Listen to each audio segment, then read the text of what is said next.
मुगीरी साहब, आप सिंध में होने वाली करप्शन और गवर्नेंस की स्टोरी अक्सर बताते रहते हैं। आज महकमा ज़राअत की स्टोरी के अंदर की खबर बताइए जरा। जी बड़ी मेहरबानी है, आपने जो है वो अच्छा तारुफ कराया हमारा।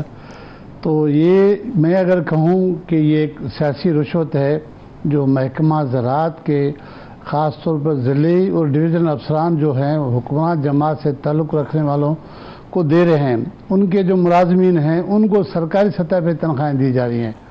मिसाल के तौर पर मैं बताऊं, ये मेरे पास फहरिस्त है, ये हैदराबाद की है। हैदराबाद में कुछ 4000 ऐसे अफराद हैं जो ऑन फार्म वाटर मैनेजमेंट में डेली वेजेस पे भर्ती हो गए हैं। अच्छा, किया गया है, जिसको किसी को 30,000, किसी को 35 और 36,000 रुपये उनको तनख्वाहें दी जा रही हैं। मुश्किल से कोई 2-4 डजन होंगे जो वाकई काम कर रहे होंगे जेन्युइन तरीके से। बाकी जो हमारे सोर्सेज वो कह रहे हैं कि सब के सब कोई मुंतखब नुमाइंदे के हाउस पे है, कि कोई उसकी गाड़ी के साथ है, कोई गार्ड बना हुआ है, कोई उसकी ज़मीन को देख रहा है, कोई उसके कारोबार को दे रहा है, लेकिन तनख्वाह यहाँ से जा रही है क्योंकि उस ज़िले वाले अफसर को या डिवीज़न के अफसर को इन्होंने तैनात किया है, हुकूमत जमात के लोगों ने तैनात किया है। तो इसीलिए 50-100 बंदे उनके रख दिए गए हैं। अच्छा, एक एक के। तो नतीजे में जो फिगर मिली है हमें, कोई 4000 से ज़्यादा लोग हैं और हाल ही में उन्होंने 11 करोड़ पे निकाले खजाने से, 11 करोड़ पे निकाले ताकि उनको तनख्वाहें दी जा सके। जी जी बिल्कुल। अच्छा, इसका असर लेते हुए उनके बराबर वाला जो अजला है जामशोरो, उसने भी जो बिस्मिल्लाह कर दी, उन्होंने भी कोई 3-4 हज़ार लोग रख दिए। ठीक, उनको भी 3-4 करोड़ रुपए चाहिए थे, उन्होंने 3-4 करोड़ रुपए निकाल के वहाँ पर जो है बंदर बांट की है। ठीक है। तो जो हमारे ज़रा है उनका कहना है कि इसी दौरान जामशोरों में थोड़ा मसला ये हुआ कि जहाँ से पेमेंट इनकी हो रही, उन्होंने जो है पंगा किया कि भाई नहीं, आपके पास अप्रूवल नहीं है। कहाँ है सेक्रेटरी साहब का अप्रूवल, कहाँ है डीजी साहब का अप्रूवल। ठीक, तो उनको ये ऑफर दी गई कि आप भी हमें 5-10 बंदे दे रहे, आपके बंदे भी हम फिट कर रहे हैं। अच्छा, तो जो डायरेक्ट अपना डिस्ट्रिक्ट अकाउंट ऑफिसर है वो रिटायर होने वाला है, उन्होंने कहा वैसे भी मैं रिटायर हो रहा हूँ, तो मेरे बंदे को इधर, बेटे को इधर फिट करो और मेरे दूसरे रिश्तेदार को। ठीक है। तो 2-3 उनके घर के अफराद वहाँ फिट हो गए और जो लोग उनको सपोर्ट करने वाले उनके बंदे फिट हो गए।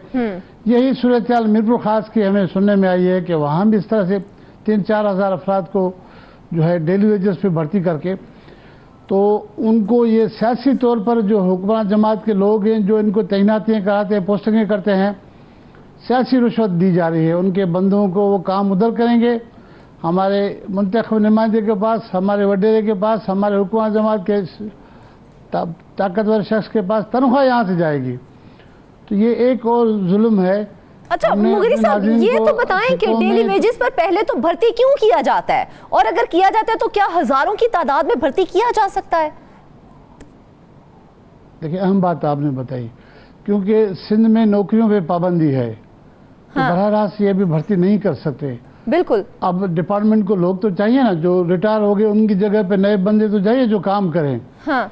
तो ये उसके बहाने पे कुछ काम वाले बंदे भी रखते हैं। ऐसे नहीं है कि सारे 100% नहीं, 5-10%, 15% वो काम वाले बंदे भी डेली वेजेस पे भर्ती करते हैं ताकि डिपार्टमेंट को चलाया जाए, उसका काम को चलाया जाए। ये प्रोविजन है। हाँ, जाहिर है, दिखाना भी तो है ना कि भाई काम हो रहा है। अगर वो भी नहीं रखेंगे तो काम कैसे होगा? अभी होता क्या है कि दिखाते एक करते दूसरे हैं। अब मेरा जो सोर्स उन्होंने मुझे जो फहरिस्त दिए, उन्होंने कहा है कि मैं चैलेंज करता हूँ। हाँ। मेजॉरिटी 80-90% वो लोग हैं जो काम नहीं करते हैं। हाँ। अगर उनकी बायोमेट्रिक्स लगाया जाए, चेक किया जाए तो कोई भी नहीं आएगा। और मेजॉरिटी के उन्होंने कहा है कि उन्होंने तो यहाँ तक मुझे कुछ नाम भी टिक करके दिए, ये फिलहाल MPA के पास है, MNA के पास है, ये पार्टी के पास है। उसने तस्वीर भी दिखाई कि ये देखिए वीगो में ये उसके पीछे नारे शारे लगाता है, उसको बस तनख्वाह मिलती है। ठीक है। इस तरह से ये सियासी रिश्वत है। ठीक, जो हमारे अफसरान जो हैं वो दे रहे हैं, नीचे वाले अफसरान। मैं बड़ों पे इल्ज़ाम नहीं लगाऊंगा, हो सकता है कि उनके नॉलेज में ना हो सकता है उनके नॉलेज में हो। उनको इतना इन्होंने प्रेशर दिया हो कि भाई ये बहुत ज़रूरी है, क्योंकि एग्रीकल्चर बहुत बड़ा महकमा है, बहुत ज़्यादा रिसोर्सेज हैं।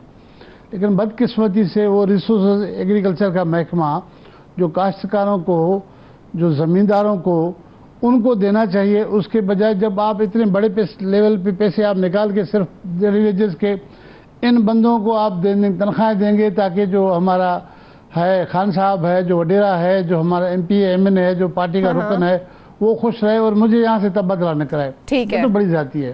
फिर काश्तकार जो है ना, फिर कहाँ से अपने जो प्रोडक्ट्स हैं उसकी डेवलपमेंट कर सकें, कहाँ से अपनी चीज़ों को मंडी तक पहुँचाएं, कैसे इनोवेशन कर सकते हैं।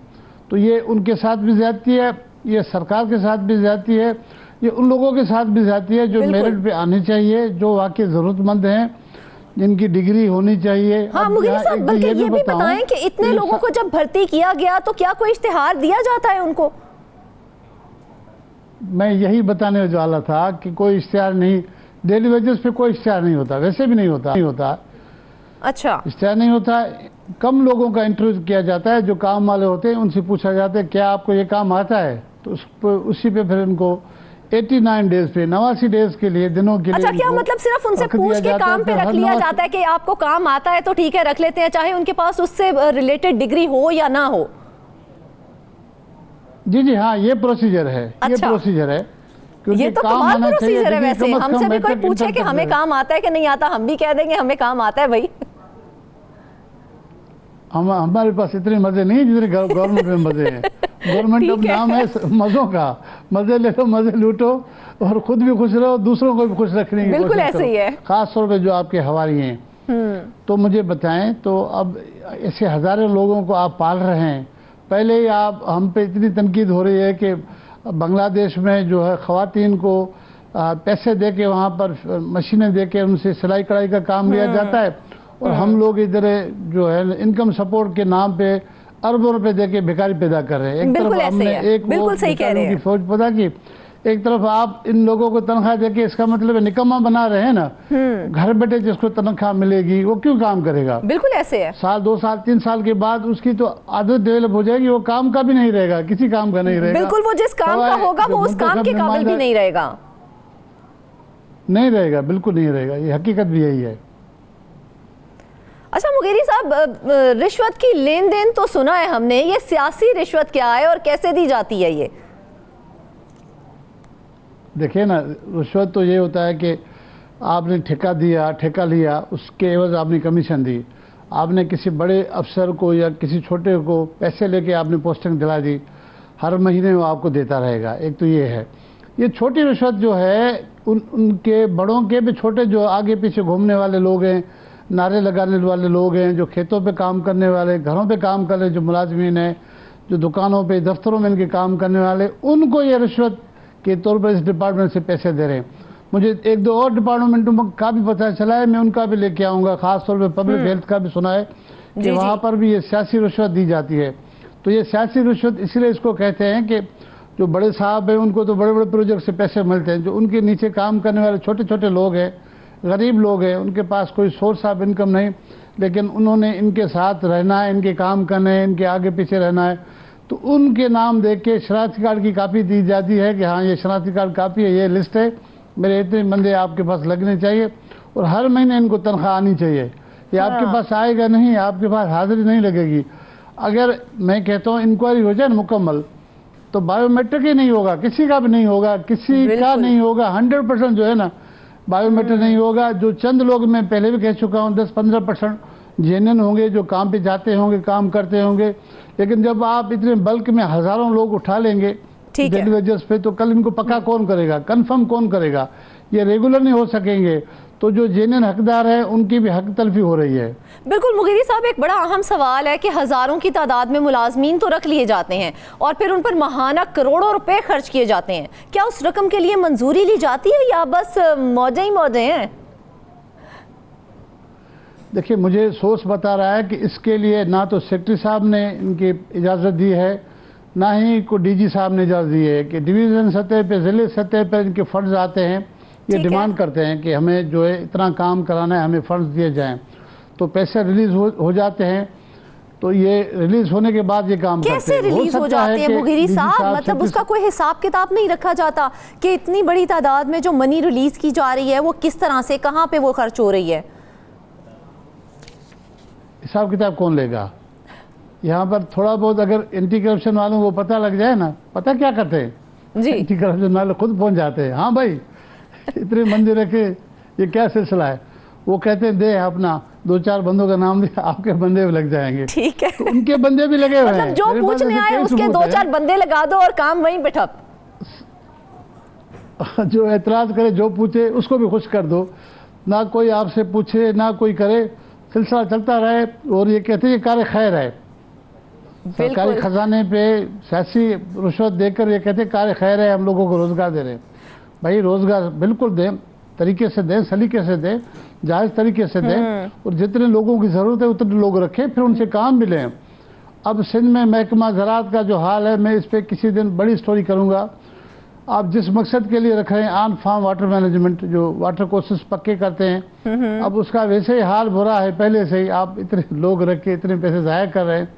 ये अगर मैं पहले भी इनको बता चुका हूँ उनके बड़े ऑफिसर्स को कि ये जितना पैसा ज़ाया हो रहा है, ये बेहतर नहीं है कि ये इनको सबको इकट्ठे करके आप चाइना से वो मशीनरी मंगा लें। बिल्कुल, छोटी छोटी मशीनरी है, वो सब्सिडी पे आप काश्तकारों को दें ताकि वो अपने खेतों पे उस मशीनरी के ज़रिए काम करें। जो इतनी साइंस ने तरक्की की है, तो अगर वो काम करेंगे तो उन फार्मर्स का आउटपुट ज़्यादा मिलेगा, उनकी फसलें अच्छी होंगी, उनका रेवेन्यू बढ़ेगा, और साथ में मुल्क में जो खुराक की किल्लत है